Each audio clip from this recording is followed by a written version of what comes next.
Nashville is a growing city. A lot of people love Nashville. They are a thriving city in the United States of America. And so when you look at them, I'm certainly not getting on and advocating that Memphis loses a team because I don't want that to happen to that city. But in the same breath, you know, you wonder about Nashville, comparing that to Seattle and wondering what kind of possibilities may present itself in that regard. Stephen A. Smith is right. I spent a month in Nashville last summer. It was the first time I had been there in probably 15, maybe 20 years. We lived in a neighborhood right in downtown, and I thought it was great. Nashville has grown a lot in the last decade or two.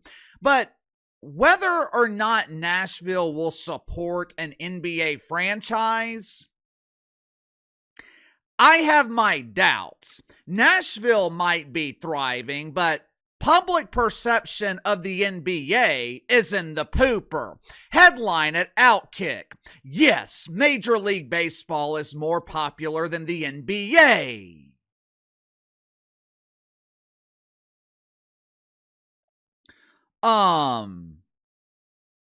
What?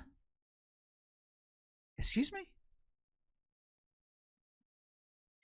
You expect me to believe Major League Baseball, a league that receives minimal attention in the mainstream? Hell, you could make the case that the WNBA dump receives more national attention than Major League Baseball. And you expect me to believe that baseball is more popular than the mainstream media's most coveted polished turd? To his credit, Bobby Burek at Outkick, he has been pushing this narrative that Major League Baseball is more popular than the NBA for years now. And for years, Uncle KC has disagreed with him. But what if I told you that Bobby Burek and Outkick were right? On the surface, it doesn't make sense. In terms of star power, the NBA has much bigger stars. Outside of Shohei Ohtani and maybe Aaron Judge, the star power in Major League Baseball is minimal. Well, Uncle KC, that's simply not true. What about Ellie De La Cruz, Juan Soto, Bryce Harper? These dudes are huge stars. They might be big stars in baseball, but they're not major stars nationally. If you showed your wife a picture of Bryce Harper, she would think that he was the lead attorney at Harper & Harper in South Haven, Indiana. Keith Olbermann's automated girlfriend, Katie Boo! Katie's automated girlfriend, Celestia, she's never heard of Juan Soto, even though the boy named Pooh has vivid dreams of him every night. LeBron James, Steph Curry, Draymond Green, as detestable and unlikable as he is. Luka Doncic, Cooper Flagg, Tyrese Halliburton. In terms of star power, the NBA has a clear advantage over baseball. So how in the hell are they less popular than Major League Baseball? How has Major League Baseball surpassed the NBA as the number 2 sport in America? Well, Uncle KC, NBA ratings are up this season. The All-Star Game was amazing. This league is thriving. Nationally, NBA ratings are up, mainly because there have been significantly more games broadcast on network television thanks to their new deal with NBC. So the increase is kind of an illusion, but there is no denying the fact that the overall popularity of the NBA, the public perception of the NBA, is still in a steep decline. The question is why? The only reason I can think of, casual fans think the NBA product in the regular season sucks.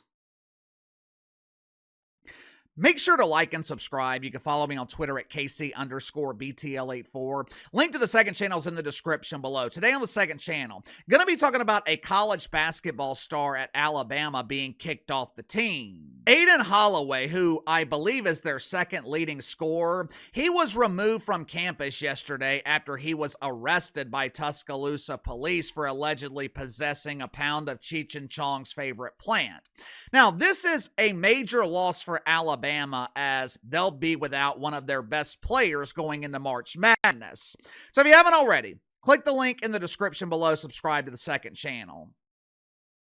Outkick analyzed local television ratings in markets that have teams in both the NBA and Major League Baseball.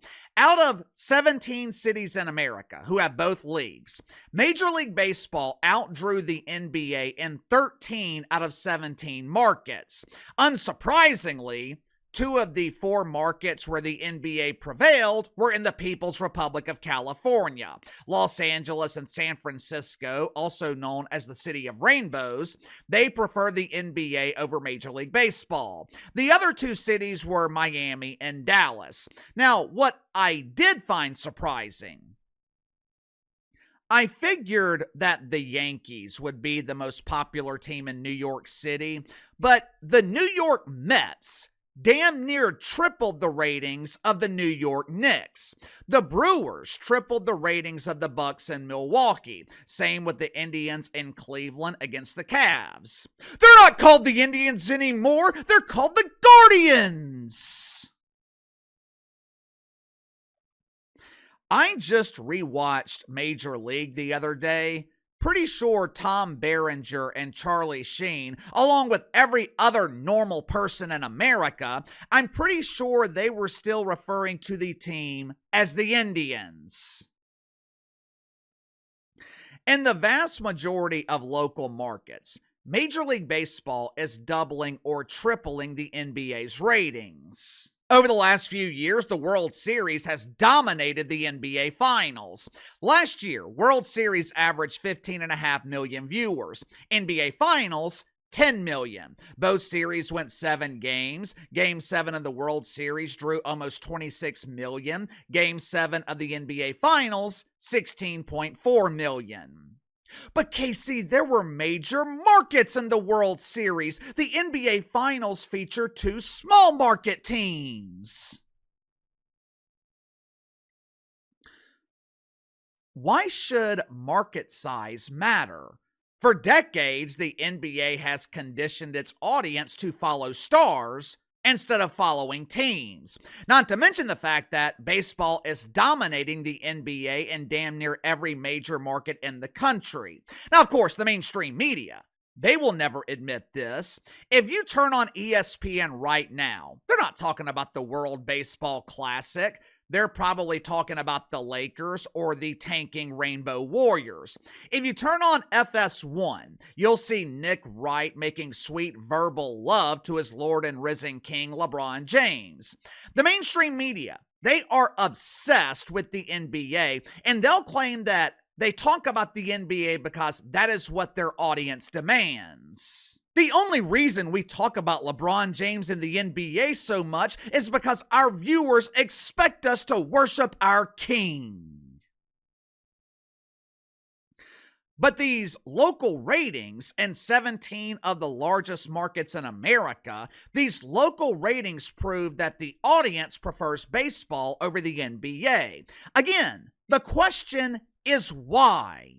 Last week, we were given a microcosm of why the NBA struggles in the regular season. From April to June, the NBA is great. The playoffs are must-see TV. But for the vast majority of casual fans, the regular season is unwatchable, and the NBA has no one to blame but themselves. Last week, Bam Adebayo scored 83 points against the Wizards. Now, most people woke up the following morning saying, "Who in the hell is Bam Adebayo? Is that the kid from the Flintstones?" There was a lot of outrage with Bam scoring 83 points. Now, the media is claiming that people are upset because he broke Kobe Bryant's record, which is ironic because Kobe Bryant didn't own the record. The record belonged to Wilt Chamberlain, and it still belongs to Wilt because he scored 100 points in a game. Last I checked, 83 is still less than 100. People were not criticizing Bam Adebayo for surpassing Kobe Bryant. People were criticizing the NBA for how Bam Adebayo passed Kobe Bryant. The game was over early in the fourth quarter. The Miami Heat, they were missing free throws intentionally. Eric Spoelstra is challenging plays. He's telling his players to foul the Wizards intentionally to generate extra possessions while having a 25-point lead in a game that was over. It was a disgrace to the league, and it furthered the narrative that the NBA is no different than the WWE. This used to be a league of rivals. This used to be a league of teams and players that hated each other. New York City hated Reggie Miller. The Pistons hated the Bulls. Remember when Shaq referred to the Sacramento Kings as the Queens? This league of rivals has turned into a league of friends. It's nothing but handshakes and ass patting, bro hugs and woke hugs. No one wants to watch friends. We want to watch enemies. Think about your wife's favorite reality TV show or the WNBA dump. The damn WNBA gave the NBA the blueprint on how to make the league more interesting and entertaining. Once Caitlin Clark entered the WNBA, millions of people, they weren't drawn to the pretend basketball. They were drawn to the controversy. They were drawn to the drama, the perceived jealousy, the resentment. It was Caitlin Clark and the Indiana Felines versus the rest of the WNBA, the rivalry with Angel Reese and the Chicago Bravado. That's what made the WNBA compelling. When my wife is watching the Real Housewives of Orange County or Oklahoma, Kentucky, she's not watching because the housewives are supporting each other. She's not watching because they're doing makeovers and sharing makeup. She's watching because the entire show is built around the women fighting with each other. At the end of the day, sports are supposed to be entertaining, and it's hard to get invested with what the NBA offers during the regular season. There are no rivalries. Every team is the same. In college basketball, you have teams built on defense. Other teams are high-powered offensively. Some play inside out. Others are proficient shooting from the outside. There are clashing styles of play in college basketball. In the NBA, every team is the same. Dribble, handoff, pick and roll, three-point shot, drive the paint, pretend that you just got hit by Mike Tyson, draw a foul. It's repetitive. It makes for a boring product. And it's been that way for years. And what is the NBA doing to solve the problem? What are they doing to make the league more entertaining during the regular season? Not a damn thing. Sound off in the comments below. I'll see you guys later.